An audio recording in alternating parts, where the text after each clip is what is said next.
Hello guys, welcome to the Philippines. Look at the white sand beaches. Shout out to my students in SEMA International School. Where are you now? I'm at Cresta de Gallo, here at Sibuyan Island. Famous sandbar. This famous sandbar is known for its white sand beaches and clear waters. Yes, you can see that.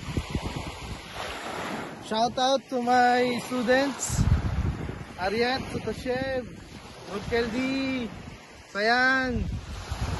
Okay, this is, I promise you, I will show you my video while I'm here swimming at the beaches. So swim. Let's see, let's swim.